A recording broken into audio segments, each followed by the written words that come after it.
Hi everyone, this is doctor Paramjit. और जैसा मैंने बताया था, the priority in weight loss should be muscle preservation. So हम भी वेट लॉस कर रहे हैं और वेट लॉस में हमारी प्रायोरिटी है कि हमारी जो मसल्स हैं वो लूज़ नहीं होनी चाहिए और मिनिमम लूज़ होनी चाहिए। इवन अगर आधा किलो भी मसल लूज़ होती है तो हमें बहुत दिक्कत होती है। आधा किलो या आधा 50 ग्राम्स भी मसल लूज़ होती है तो becomes very difficult. I should not, but practically impossible है। थोड़ा तो मसल लूज होगा ही। मिनिमाइज करना बहुत ज़रूरी है ना। तो minimise muscle loss, what do you need? what do you need to minimize muscle loss during weight loss? You are already in catabolic phase. Catabolic मतलब आप एनाबॉलिक फेज में। एनाबॉलिक तब होता है जब बॉडी के अंदर कैलोरी सरप्लस हो, तब एनाबॉलिक फेज होता है। जब बॉडी के अंदर कैलोरी बिल्कुल फिक्स जितनी चाहिए उतनी हो तो क्या होगा? तो थोड़ा बहुत जगह पे कैटाबॉलिज्म होगा, थोड़ा बहुत जगह पे एनाबॉलिज्म होगा। जी हाँ, ऐसा होता है। एक ही जैसा नहीं होता पूरी बॉडी में। The muscle which you workout will grow, the muscle which you don't workout will get small. This is the rule of the body. ये बॉडी का हिसाब किताब है। जो मसल का वर्कआउट नहीं होता, जिसका इस्तेमाल नहीं है, वो पतली हो जाती है। इवन द बोन्स, जहाँ पर आप अगर बॉक्सिंग करते हो, अगर रेगुलर बॉक्सिंग करते हो तो आपकी बोन्स भी स्ट्रांग होती है, आपकी हड्डियाँ स्ट्रांग होने लगती हैं, आपकी हड्डियाँ वहाँ की हैवी हो जाती हैं, स्ट्रांग होने लगती हैं। जंपिंग करते हो, हड्डियाँ पैर की स्ट्रांग होती है। If you don't do it, आपकी हड्डियाँ वीक हो सकती हैं। Right, that's what it is. अगर आप बार बार झुक के बैठते हो, गलत एंगल पे प्रेशर आ रहा है, रीढ़ की हड्डी पे प्रेशर आना चाहिए वर्टिकल।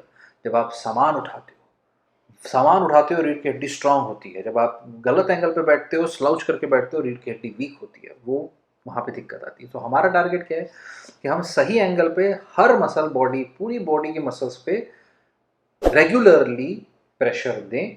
यानी कि हम हर एक मसल, हर एक जॉइंट, हर एक बोन पे एक्टिविटी लोड डालें। Right, the load also needs to be progressive overload. तो इसलिए हैवी से हैवी एकदम से नहीं जाना है, slowly. Right, slow and steady wins the race. इसीलिए हम स्लो नेगेटिव्स पे जाएंगे, एक्सरसाइज में स्लो नेगेटिव्स करेंगे। और वी मेनली हम, क्योंकि अभी हमें कोई कटिंग नहीं करनी, हमें बाइसेप नहीं बनानी, हमें बाइसेप की मसल प्रिजर्व करनी है। तो हम क्या करेंगे? हम compound movements only, compound movements की एक्सरसाइज करेंगे। पुल पुश लेग्स ओनली दैट। या तो पुशिंग कर ली, या पुलिंग कर ली, या लेग्स की स्क्वाट कर लिया, दैट्स इट। स्क्वाट कर लिए, लंजेस कर लिए, ऑल दीज थिंग्स। सो इन सब से क्या होगा? All the groups of muscles will get stimulated.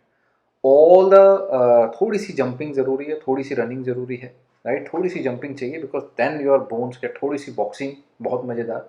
सो ऐसी चीज़ों को इंक्लूड कर सकते हो तो बोन्स भी स्ट्रांग होंगी, आपकी मसल्स भी स्ट्रांग होगा, and you will preserve your muscle. This is point one. Means use it और लूज इट। ये पहला पॉइंट है, यूज करो नहीं तो लूज हो, है ना।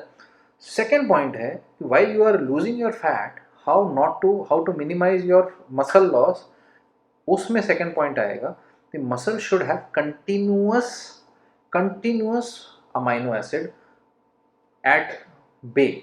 आपके ब्लड में कंटिन्यूस अमाइनो एसिड का उसके पास सोर्स होना चाहिए, उसके पास में कंटिन्यूस सप्लाई होना चाहिए। कंटिन्यूस अमाइनो एसिड सप्लाई कहाँ से आएगा? आप दिन में 2 बार प्रोटीन खाते हो या सिर्फ एक्सरसाइज के बाद पोस्ट वर्कआउट में प्रोटीन खाते हो, वो गलत है।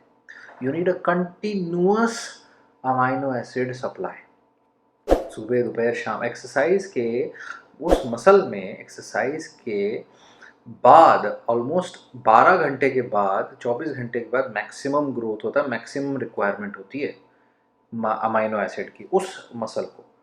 1 घंटे 2 घंटे के बाद उसकी एक्चुअल ग्रोथ, 1 घंटे के बाद उसकी ग्रोथ शुरू होती है। उसके बाद mainly the maximum growth. It's not like 45 minute, कोई विंडो पीरियड नहीं है। मैंने बनाया है video, if you haven't seen that please watch it.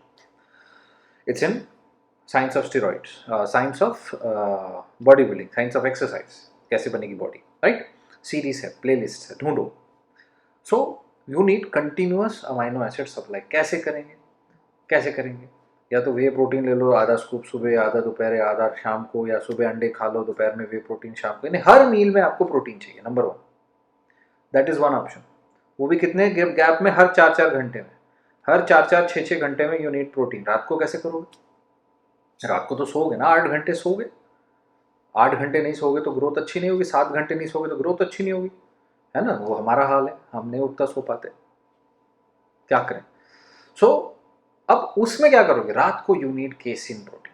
सो दूध लो, दूध में थोड़ा कार्ब्स भी है, केसिन प्रोटीन में कार्ब कम है ना, क्रेसिन प्रोटीन पाउडर ले सकते हो। सो इसलिए लोग रात में केसिन प्रोटीन लेते हैं। सर 14 नंबर बेड वाले जो बाबा, तो यूरिन अपना तो कर रहे नहीं, वो बेड भी कर रहे हैं, वोट में भी नहीं कर डाल दे ट्रैक्टर डाल दे।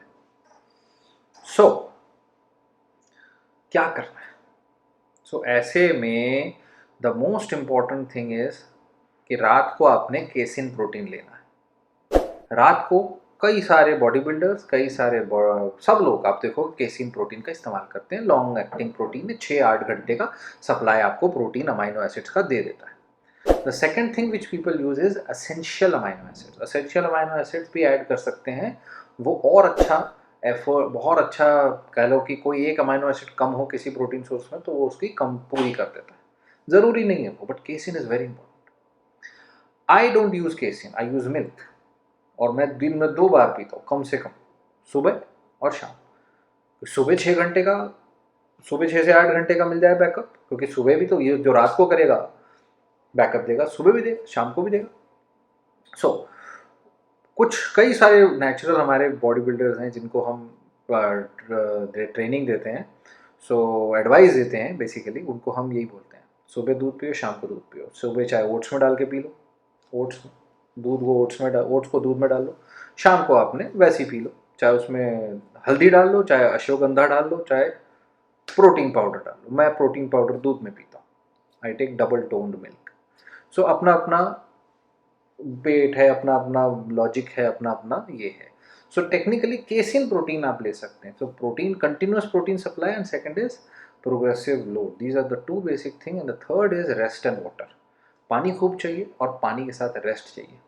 अगर ये 4 चीज़ें आपकी होगी तो ड्यूरिंग वेट लॉस, ड्यूरिंग आपकी कटिंग वट आपकी मसल लॉस मिनिमम होगी। That's it, thank you. इस वीडियो को शेयर करो जितना हो सके, अच्छे से अच्छे, भाई लोगों को थोड़ा नॉलेज मिलेगा तो एक दूसरे के साथ जो फिटनेस इंडस्ट्री में गंद फैलाए जा रहे हैं ना, वो कम होगा। लोगों की नेचुरली बॉडी बनेगी तो स्टीरॉयड यूज़ कम होगा। क्योंकि क्या है, at the end of the day मैं भी सोचता हूँ कि बहुत आसान है स्टीरॉयड लेके अच्छी बॉडी बना लो, मैं भी घूमूँ बॉडी बिल्डिंग बना के, लेकिन नहीं, कल को मेरा बच्चा बड़ा होगा तब क्या ज़माना होगा। Do I want him to use steroids? No. Do you want your son to use steroids? No. तो आप क्यों कर रहे हो, क्या एग्जाम्पल लेके चल रहे हो उसके लिए, इसलिए। So do that, share this video, let people build body naturally. There are easy ways to do that. Okay? Thank you.